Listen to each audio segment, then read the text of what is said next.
சேனல்ல நம்ம பார்க்க போறது ரொம்ப ஒரு ஈஸியான ஒரு ரெசிபி, பொரியல் ரெசிபி தான் நம்ம பார்க்க போறோம். வாழைக்காய் பொரியல் ஒரு 5 to 10 minutes குள்ளார இதை ஈஸியா ரெடி பண்ணிடலாம். இது வந்து ரசம் சாதம், தயிர் சாதம், சாம்பார் சாதம் எல்லாத்தோடமே காம்பினேஷன் சூப்பரா இருக்கும். ஸோ இதை எப்படி பண்ணலான்னு பார்க்கலாம் வாங்க. இந்த வாழைக்காய் பொரியல் பண்ணுறதுக்கு நம்ம ஃபஸ்ட்டு வாழைக்காய் கட் பண்ணி வச்சுருக்கோம். ஒரு வாழைக்காய் அதை அப்படியே இந்த மண் சட்டியில் ஆட் பண்ணிக்கலாம். இது கூடவே 1 டீஸ்பூன் அளவுக்கு மஞ்சள் தூள், பொரியலுக்கு தேவையான அளவுக்கு உப்பு, தண்ணி தேவையான அளவுக்கு ஆட் பண்ணிக்கோங்க.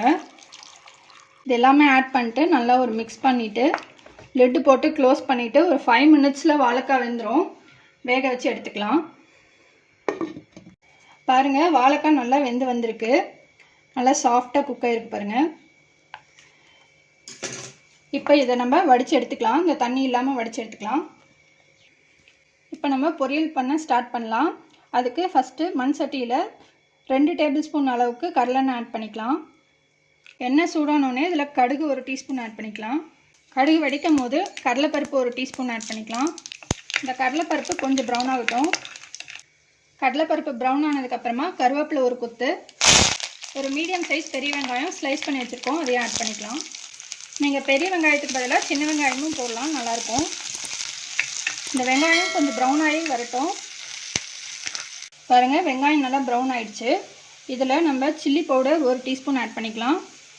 சாம்பார் தூள் 1 டீஸ்பூன், கறி மசாலா 1 ஸ்பூன், எல்லாமே ஆட் பண்ணி நல்லா மிக்ஸுங்க. நல்லா மிக்ஸ் பண்ணதுக்கப்புறமா இதில் வாழைக்காய் தண்ணி வடித்து வச்சதை நம்ம ஆட் பண்ணிக்கலாம்.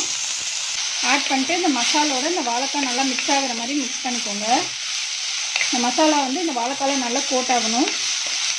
பாருங்கள், மசாலோட நல்லா கோட் ஆகிடுச்சு வாழைக்காய். இந்த டைமில் நம்ம தேங்காய் ஒரு 1/4 கப் அளவுக்கு தேங்காய் ஆட் பண்ணிக்கலாம். ஆட் பண்ணிட்டு நல்லா மிக்ஸ் பண்ணிடுங்க. இந்த தேங்காய் போட்டதுக்கப்புறமா ரொம்ப நேரம் குக் பண்ணக்கூடாது. ஸோ ஒரு மிக்ஸ் பண்ணிவிட்டு ஸ்டவ் ஆஃப் பண்ணிடுங்க. அவ்வளோதான், சிம்பிளான டேஸ்டியான சூப்பரான ஒரு வாழைக்காய் பொரியல் ரெடி ஆகிடுச்சு. பாருங்கள், நல்லா காரசாரமாக சூப்பராக டேஸ்டியாக கொஞ்ச நேரத்தில் நம்ம பண்ணி முடிச்சிட்டோம்.